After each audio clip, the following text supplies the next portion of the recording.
Guys, may babalita po ako sa inyo. May nangyari pong hindi maganda sa Crappler.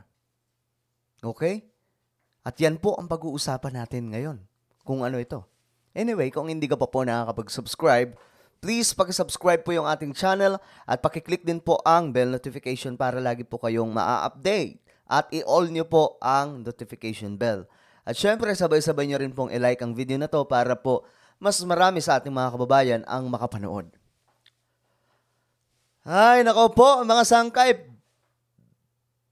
Bad news. Mayroon pong isang kaganapan ngayon sa Crappler na siguradong sigurado. Ikatutuwa nyo. Ba't ganun? Akala ko ba bad news? Bakit ikakatuwa? Ito po kasi yun, mga sangkay.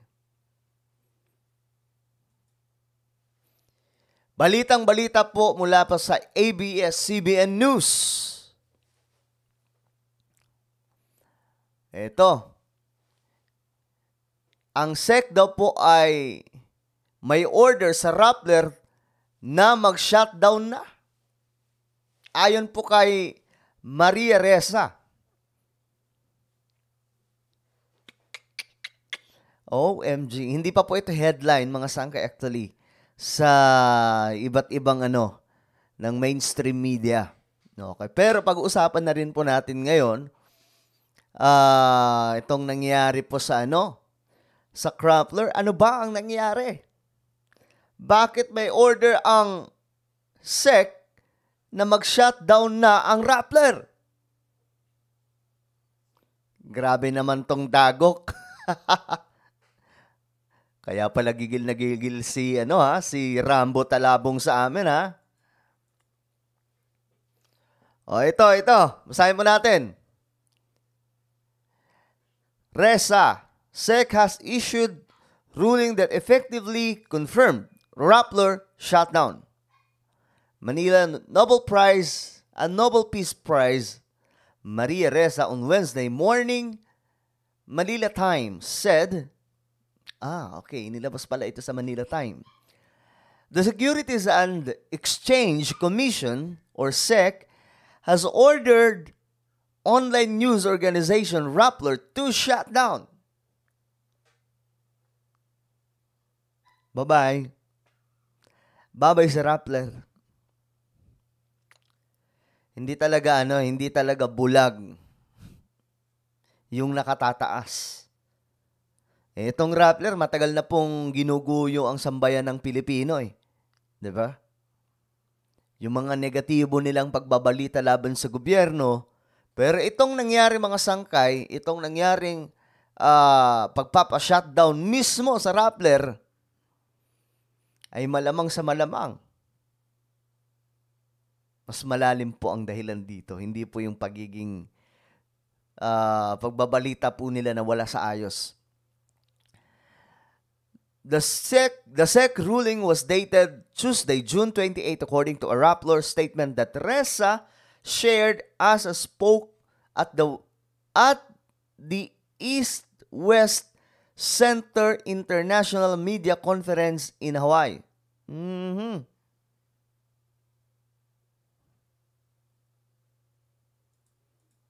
So, ayan.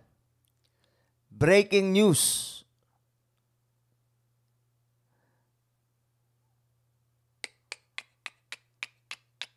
Dali tuloy kayo. Ito ang nangyayari kasi itong Rappler, basta-basta lang po may masabi.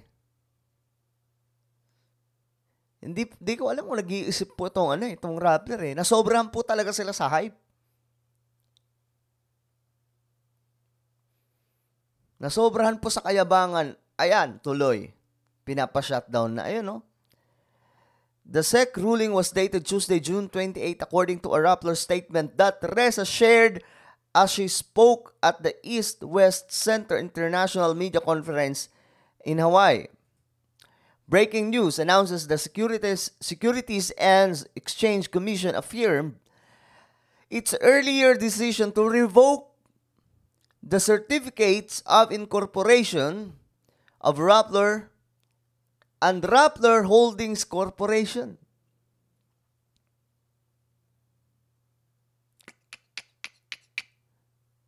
Ayan, ang napapala. Masyado kayong mayayabang ha, lalong-lalo na po itong si Talabong, hindi nag-iingat po. Yung salita niya talagang. So ngayon, ano to? Goodbye na ba ang Rappler? Sabi dito, mga sangkay, we were notified by our lawyers of this ruling that effectively confirmed the shutdown of Rappler. Hala, come on. Effectively daw po ito. So ano to? Kailangan, tingnan natin mga sangkay. Added a statement which said the SEC affirmed its earlier decision to revoke certificates of incorporation of Rappler Incorporation and Rappler Holdings Corp. Sabi po dito, ang Rappler daw po ay mag-a-appeal sa decision. Well, karapatan nila ang mag-appeal, pero ganun pa man mga sangkay, eto na. Na-notified daw po sila, ang kanilang mga lawyers, na ang Rappler po ay effectively confirmed the shutdown. Ay, kailangan na po talaga. I-check natin. Ano ba tong shutdown? Yung kanila bang Facebook page, yung kanilang pagbabalita sa YouTube, etc. So, ang mangyayari mga sangkay, talagang normal na lamang po na vlogger sila. Pero di ko alam kung anong klase itong shutdown. Ayan, no? Wala na talaga. Sirang-sira na po talaga ang Rappler. Ito nga siguro, for me, ito marahil ang dahilan kung bakit dinudut-dut kami ni Rambo, yung Rambo na yon, yung paepal na reporter nila. Dahil nga po sa nalaman daw po nila na nag-a-apply ang UVIP or nagpaparehistro ang UVIP sa SEC. Sila nga, binabakbakan ng SEC at ngayon nga pinapa-shutdown na. Tapos yung UVIP, magpaparehistro. Kaya pala. Ngayon mga sangkay, pinapakita ko lang sa inyo na ang Rappler, wala na po talagang mukhang iaharap sa sambayan ng Pilipino. Dahil nga po, sa dami po ng kanilang ginagawang kalokohan. O, ito yung bagong balita. Gusto nyo ba ng bagong balita? Patungkol pa rin po ito sa Rappler. Ayan. Mula po sa SMNI News, Rappler nangunguna pa rin sa pagiging least trusted media ng bansa ayon sa pinakahuling survey ng Publicos. Publicos pala ito. Sa pinakahuling survey ng Publicos, ABS-CBN umahabol. Pambira. Yung ABS-CBN umahabol. Tingnan natin. Kitang-kita na parehas na mas mataas pa ang low trust na nakuha nila kaysa sa high trust. Habang tumatagal ay lalo namang tumataas ang tiwala ng publiko sa SMNI. Mga kapartner, maraming salamat sa inyong patuloy na suporta at pagtitiwala. Okay. Check natin.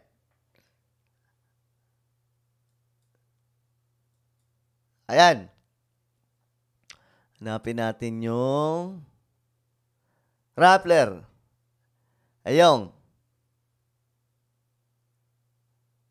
Tingnan natin yung no trust, oh. 27, Rappler. Nangunguna nga, guys.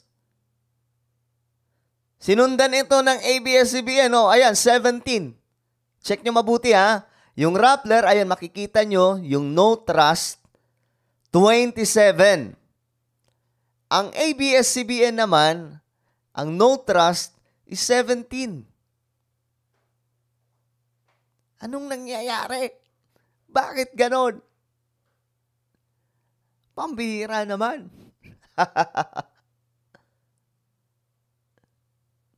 O ito. Itingnan natin po mga sangka yung yung total low. Ito dito na po tayo sa may bandang dulo. Sa total low, Ang Rappler ay 41. Diyos me, Marimar, ang taas. Anong nangyayari sa Rappler? Well, we understand. Alam na po natin kung bakit. Okay? At ang ABS-CBN, tama nga talaga, humahabol. Ayan po, 35 oh. 35. ABS-CBN 35 at ang Rappler of 41. Actually, mga sangkay, halos lahat po ng mainstream media dito. Ayun. TV5, 20. GMA, 20. Medyo matataas po itong mababang nila. Yung low trust.